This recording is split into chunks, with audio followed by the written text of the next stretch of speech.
Sino ang mga higante sa Bible at buhay pa kaya sila ngayon? Nabasa mo na ba sa Bible na may mga higante noon? Oo, mga nilalang na sobrang laki, sobrang lakas, at halos hindi mo na ma-imagine kung paano sila nakakalakad sa lupa. Pero ang tanong, buhay pa kaya sila ngayon? Halika pag-usapan natin yan. Disclaimer lang ha, ang video na to ay based sa mga nakasulat sa Bible at ilang historical accounts. Wala po itong layuning baguhin ang pananampalataya ng sinuman, kundi magbigay ng kaalaman at pagninilay. Sa Bible, ilang bisis binanggit ang mga higante. Una na dyan ang mga tinatawag na Nephilim. Sa Genesis 6 verse 4, sila ang mga makapangyarihang lalaki noong unang panahon, mga bantog sa kanilang panahon. Sabi ng ilan, sila raw ay bunga ng mga anak ng Diyos at ng mga anak ng tao, isang lahi na may kakaibang lakas at taas. Isa pa sa kilalang higante ay si Goliath, ang kalabang tinalo ni David gamit lang ang isang tirador.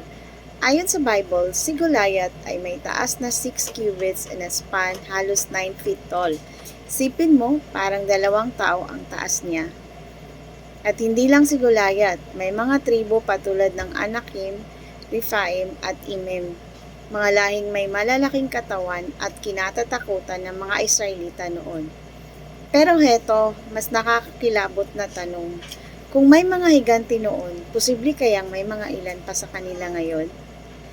Mga ilang tsorya ang nagsasabi na ang mga higante ay maaaring nakatira sa mga liblib na lugar o baka naman nabaon sa mga kuweba o dagat.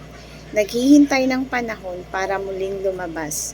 May mga kwento pa nga na mga arkeologong nakakahanap daw ng malalaking buto ng tao na hindi maipaliwanag kung saan nanggagaling at ang mga natira unti-unting naubos sa panahon ng mga Israelita. Kaya kung tutuusin, baka wala na silang mga katawan, pero baka ang espiritu ng kasakiman, kayabangan at kapangyarihan na nasa kanila noon ay buhay pa rin sa puso ng ibang tao. Pero ayon sa Biblia, karamihan sa kanila ay nawawala na nang dumating ang baha ni Noah. Not all giants are tall. Some are just people who forgot how to be humble. This is my saying, stay curious, stay grounded, and always seek the truth.